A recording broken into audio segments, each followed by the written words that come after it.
दोस्तों, आज आपसे एक बात शेयर करनी है और एक गुजारिश करनी है। फिर देखते हैं ये कहानी किस तरफ का रुख करती है। हमारे भारत में विश्व के दो सबसे बड़े विश्वविद्यालय थे, तक्षशिला और नालंदा। ईसा पूर्व 6वीं शताब्दी के दौरान तक्षशिला विश्व की सबसे पुरानी यूनिवर्सिटी थी और 100 साल बाद ईसा पूर्व 5वीं सदी में नालंदा बनी। मगर जब विदेशियों का भारत देश को बर्बाद करने का दौर शुरू हुआ, तब तक्षशिला और नालंदा को खत्म कर दिया गया। तक्षशिला में 18 शास्त्र पढ़ाए जाते थे और सिर्फ ज्ञान बांटा जाता था, और वो भी बिना किसी भेदभाव के। एक वक्त था कि तक्षशिला में पढ़ने वालों की संख्या 10,500 थी, जिसमें बहुत सारे भारतीयों के साथ Greece, Babylon, Arabia, China, Korea और जापान जैसे देश के विद्यार्थी भी शामिल थे।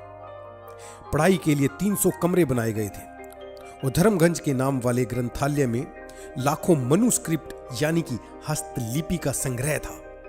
तक्षशिला का अस्तित्व लगभग 800 साल तक रहा। इस ज्ञान तीर्थ को ग्रीक, कुषाण, पार्थियन, पार्शियन, शक और हुन बार्बरों ने भारत पर आक्रमण करके बिल्कुल तहस नहस कर दिया। तब तक्षशिला के सारे गुरुओं और शिष्यों के पास वो जगह छोड़कर जाने के अलावा कोई और दूसरा रास्ता नहीं था, और उसके बाद धीरे धीरे वो धर्मस्थल धरती में दबते चले गए। और दूसरी तरफ नालंदा भी इन्हीं आक्रमणों के चलते विलुप्त हो गई। वहां 10,000 विद्यार्थी और 300 आचार्य थे और करीब 90 लाख हस्तलिपियां यानी कि मनुस्क्रिप्ट थी। यह एक 9 मंजिला भव्य इमारत थी। जब नालंदा पूरी ऊंचाइयों पर थी, तब बख्तियार खिलजी ने उत्तर भारत में आतंक मचा रखा था। जब इस आतंकी को समझ आया कि नालंदा ज्ञान का एक बहुत बड़ा केंद्र है, तब उसने भारत के इस महान विद्यापीठ पर आक्रमण करके उसकी लाइब्रेरी को आग लगा दी। कहा जाता है कि 6 महीनों तक आग का धुआं दिखता रहा। मगर आज हम इस बात को क्यों दोहरा रहे हैं? क्योंकि इतिहास फिर से दोहराने जा रहा है। आज की नालंदा और आज की तक्षशिला फिर से जलाई जा रही है। ये वो पुणे स्थित आश्रम की बात है जहां लाखों लोगों को संन्यास मिला और ज्ञान प्राप्त हुआ। आचार्य रजनीश, जिन्होंने पूरे विश्व में आध्यात्मिक क्रांति ला दी, आज उनकी ही विरासत को मिटाने का काम चल रहा है, और ना हम और ना हमारी सरकार कुछ कर रही है। इस विदेशी साजिश के पीछे 2 कारण हैं। एक तो आचार्य रजनीश के आश्रम को बेचकर और उनकी इंटेलेक्चुअल प्रॉपर्टी को अपने नाम कर करोड़ों की कमाई की जाए, और दूसरा उनकी बुद्ध पुरुष की छवि और उनका पूना आश्रम जो उनकी विरासत है उसे नेस्ते नाबूद कर दिया जाए।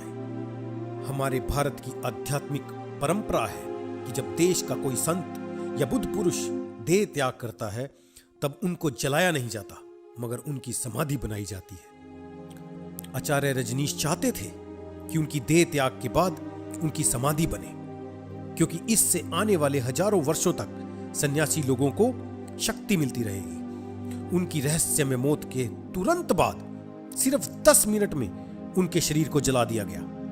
वे लोग उनकी समाधि के खिलाफ हैं, क्योंकि उनको आचार्य रजनीश के पुणे आश्रम बेचकर उनकी विरासत, उनके नाम को खत्म करना है।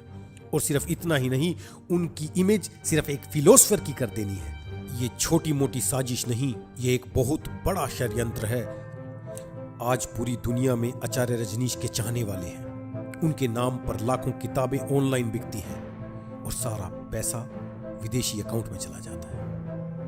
उनकी इंटेलेक्चुअल प्रॉपर्टी से मिलियंस ऑफ डॉलर्स की कमाई हर महीने की जाती है, जो बिल्कुल गैर कानूनी है। जब तक्षशिला बर्बाद हुई, नालंदा जला दी गई, भारत एक नहीं था, संगठित नहीं था। लेकिन अगर पुणे आश्रम संपूर्ण रूप से बर्बाद कर दिया गया, तो हम क्या कहेंगे? किसको दोष देंगे? क्या हम ही दोषी नहीं है? हमारे सामने हमारे देश की विरासत को खत्म किया जा रहा है और हम हाथ पर हाथ धर कर देख रहे हैं। और हम लोगों के लिए ये बहुत शर्मनाक और असहाय स्थिति है।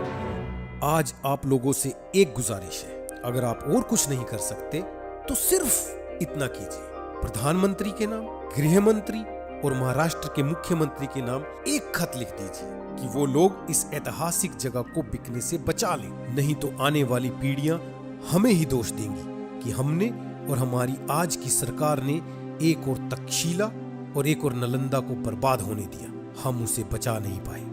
आपका एक खत बदलाव ला सकता है। और याद रखिए, भगवान देख रहे हैं।